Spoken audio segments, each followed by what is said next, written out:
بسم اللہ الرحمن الرحیم۔ السلام علیکم ویورز، کیا حال ہیں؟ امید ہے آپ صحت و ایمان کی بہتر حالت میں ہوں گے۔ اللہ پاک ہم سب کو اپنے حفظ و امان میں رکھے۔ ویورز، آج ہم نے ایک نیوز اپڈیٹس کا سلسلہ شروع کیا ہے جس میں ہم آپ کو پاکستان اور پاکستان کے حوالے سے نیشنل اور انٹرنیشنل تمام اپڈیٹس دیں گے، تھوڑے وقت میں لیکن جامع خبر دیا کریں گے اور کراس چیک کرنے کے بعد، تصدیق کے بعد، باقاعدہ ریفرنس کے ساتھ، تاکہ کوئی غلط خبر آپ کو نہ پہنچے۔ ویورز، پاکستان ان چند ممالک میں شامل ہو گیا ہے جنہوں نے اپنی ویکسین تیار کر لی ہے کورونا کے خلاف، اور پاکستان میں جو ویکسین تیار کی گئی ہے وہ چائنا کے تعاون سے تیار کی گئی ہے اور اس ویکسین کا نام رکھا گیا پاک ویک۔ اس ویکسین کی لانچنگ تقریب 1 جون کو ہوئی ہے۔ اس تقریب میں اسد عمر صاحب نے شرکت کی ہے اور اس کے متعلق بریفنگ بھی دی ہے۔ اب انشاءاللہ اپنے ملک میں یہ ویکسین تیار ہوگی اور ہمیں باہر کے ممالک سے یاد بھر کے یہ ویکسین نہیں منگوانی پڑے گی، اور ساتھ ہی ساتھ اس کو ہم ایکسپورٹ کر کے اپنے ملک کے لیے کافی سارا زر مبادلہ بھی کما سکیں گے۔ ظاہر ہے کووڈ کا ایک بہت بڑا چیلنج تھا، صرف پاکستان کے لیے چیلنج نہیں تھا، تمام دنیا کے لیے یہ چیلنج تھا، اور الحمدللہ اللہ تعالیٰ نے بہتری کی، نسبتاً ہمارے حالات جو ہیں وہ بہتر رہے۔ لیکن ہر مشکل گھڑی جو ہے اس کے اندر ایک اپرچونٹی بھی ہوتی ہے، اور وہی اپرچونٹی جو ہے ہم نے کوشش کی ہے کہ ہم استعمال کریں کہ جو فیصلے ہم کر رہے ہیں وہ فیصلے آج کے جو مسئلہ ہے اس کے حل کے لیے تو ضرور ہماری مدد کریں، لیکن اس کے ساتھ ساتھ ہم جو یہاں سے سیکھ رہے ہیں اور جو ہمیں کمزوریاں نظر آ رہی ہیں اس کمزوریوں کے مستقل حل اور مستقل بہتری کے لیے بھی فیصلے کرتے جائیں۔ ویورز، چلتے ہیں دوسری خبر کی طرف۔ دوسری خبر حامد میر کے حوالے سے ہے۔ دا پرنٹ ایک بھارتی اخبار ہے جو پاکستان کے خلاف اور پاکستان کی فوج اور قومی سلامتی کے اداروں کے خلاف اکثر خبریں چھاپتا رہتا ہے۔ کشمیر کا مسئلہ ہو، افغانستان کے معاملات ہو یا پاکستان کا کوئی بھی اندرونی مسئلہ ہو، یہ پاکستان کے خلاف خبریں چھاپنے میں پیش رہا ہے۔ چاہے حسین حقانی ہو، نواز شریف کے پاکستان مخالف بیانات ہوں یا ریحام خان کے پاکستان مخالف پروپیگنڈا، اس کو چھاپنے میں یہ بڑا پیش رہتا ہے۔ گل بخاری، حسین حقانی، ریحام خان، طاہر صدیقی، ماروی سرمد اور نیلہ عنایت وغیرہ کے جو کالمز ہیں وہ اس اخبار میں اکثر چھپتے رہتے ہیں جو کہ پاکستان مخالف ہوتے ہیں، اور پاکستان میں سب سے زیادہ یہ سپورٹ جس جماعت کو کرتا ہے وہ پی ٹی ایم ہے۔ پی ٹی ایم کو بہت زیادہ سپورٹ کرتا ہے یہ اخبار، اور جب علی وزیر الیکشن جیتا تھا تو اس نے جشن منایا تھا اس کے جیتنے پہ، حالانکہ سب کو پتہ ہے کہ علی وزیر کیسے جیتا۔ اچھا، حامد میر کے حوالے سے جو خبر ہے وہ یہ ہے کہ دنیا بھر کے جتنے بھی اخبار ہیں اس میں نہ کسی پاکستانی اخبار میں نہ کسی اور غیر ملکی اخبار میں، صرف انڈیا کا دا پرنٹ اخبار اسے ملا تھا جس میں اس نے کالم میں اپنا لکھا ہے۔ اس میں اس نے فوج اور پاکستان کے خلاف زہر اگلا ہے۔ اس نے لکھا ہے کہ مجھے جیو سے بین کیا گیا ہے، مجھے 6 گولیاں ماری گئیں، میری کار میں بم رکھا گیا، لیکن میں نے پاکستان نہیں چھوڑا۔ پاکستان نہیں چھوڑا یا کہ پاکستان کو نہیں چھوڑا، اس کے کہنے کا مقصد ہے جیسے وہ کہتے ہیں کہ میں تمہیں نہیں چھوڑوں گا، میں تم کو چھوڑوں گا نہیں، بندہ کسی کو دھمکی دیتا ہے نا، اس طرح کے شاید اس کے بیان ہے کہ میں نے پاکستان کو نہیں چھوڑا، پاکستان کے خلاف ہمیشہ بکتا رہتا ہوں۔ ایک دوسری خبر حامد میر کے متعلق نکل کے یہ آئی ہے کہ ایک ینگ صحافی ہے مخدوم شہاب الدین، اس نے انکشاف کیا ہے کہ حامد میر کا ایک فیس بک پیج ہے جس کو انڈیا سے کنٹرول کیا جاتا ہے۔ وہ اس کی تفصیل بتاتے ہوئے کہتے ہیں کہ اس کی جو سکرین ریکارڈنگ ہے، اس کے فیس بک اکاؤنٹ کی سکرین ریکارڈنگ وہ انہوں نے خود کی ہے۔ وہ بتاتے ہوئے کہتے ہیں ریکارڈنگ ہے اور یہ میں نے خود کی ہے، یہ بلو ٹک والا ویریفائیڈ پیج ہے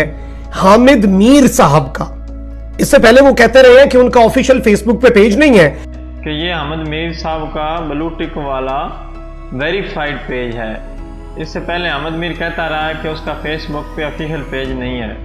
وہ آگے مزید بتاتے ہوئے کہتے ہیں کہ حامد میر کے ٹویٹر اکاؤنٹ پر جو سٹیٹمنٹ لگائی جاتی ہیں وہی سٹیٹمنٹ ان کے فیس بک پیج پر جس کا وہ انکشاف کر رہے ہیں اس پہ لگائی جاتی ہیں۔ مخدوم شہاب الدین کہتے ہیں کہ آپ اس پیج کو خود بھی چیک کر سکتے ہیں، اگر آپ اس پیج کے ٹرانسپیرنسی سیکشن میں جائیں تو آپ کو پتہ چلے گا کہ پیج کتنا ٹرانسپیرنٹ ہے۔ وہ کہتے ہیں کہ جب آپ ٹرانسپیرنسی سیکشن میں جائیں گے تو آپ کو پتہ چلے گا کہ ان کے ایڈمن کون کون سے ملکوں میں سے ہیں،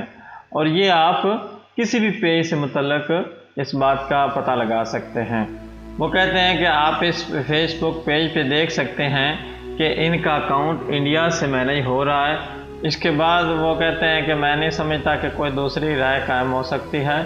آپ خود بھی اس کو چیک کر سکتے ہیں اس سے پہلے کہ احمد میر اس کو ایڈمن کو ڈیلیٹ کر دے۔ تو یہ دوسری خبر تھی اس کے متعلق۔ تو چلتے ہیں تیسری خبر کی طرف۔ تیسری خبر افغانستان کے معاملات کے متعلق ہے۔ افغانستان سے متعلق پاکستان اور ترکی کی پلاننگ سیم ہے، اور رشیا اور چائنا کی پلاننگ سیم ہے، ان کی کاروباری حوالے سے ملتی جلتی پلاننگ ہے۔ پاکستان اور ترکی کی امن اور افغانستان کی ترقی کے حوالے سے پلاننگ ملتی جلتی ہے، جبکہ امریکہ اور یورپ کی پلاننگ جو ہے نا وہ سیم ہے، وہ اپنی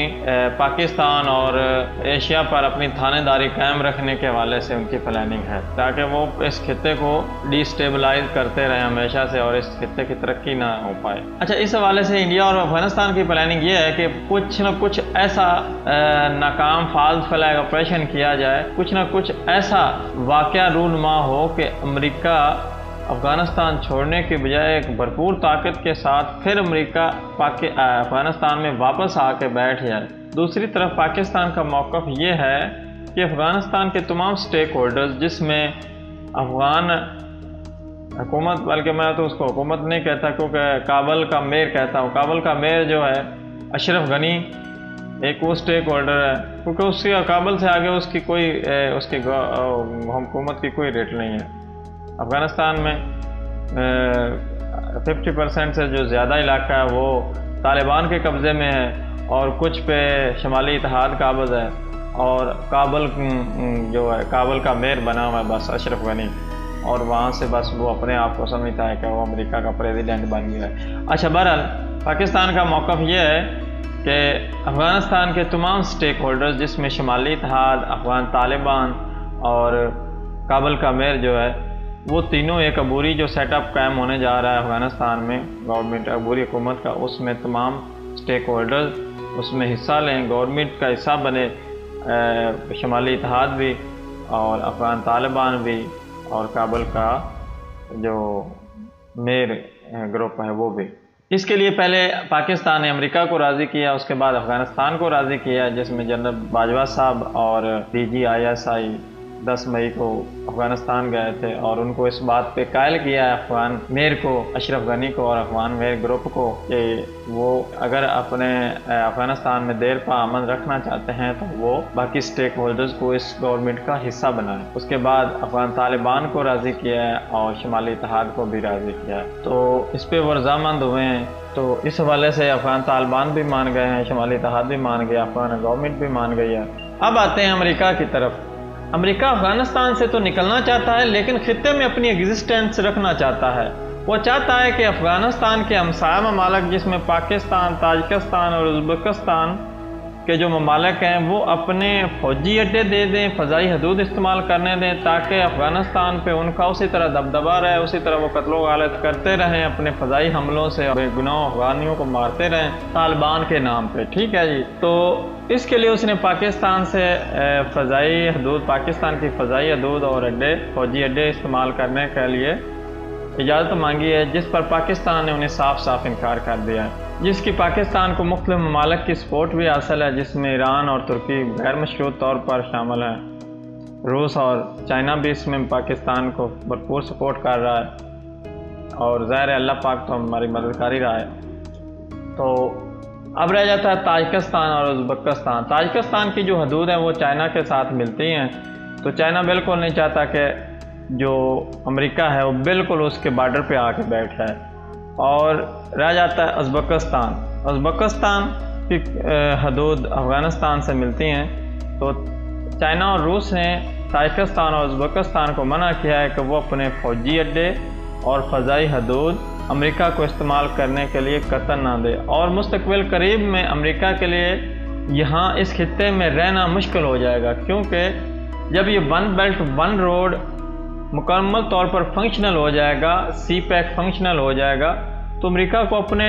جنگی جہاز اور ڈرون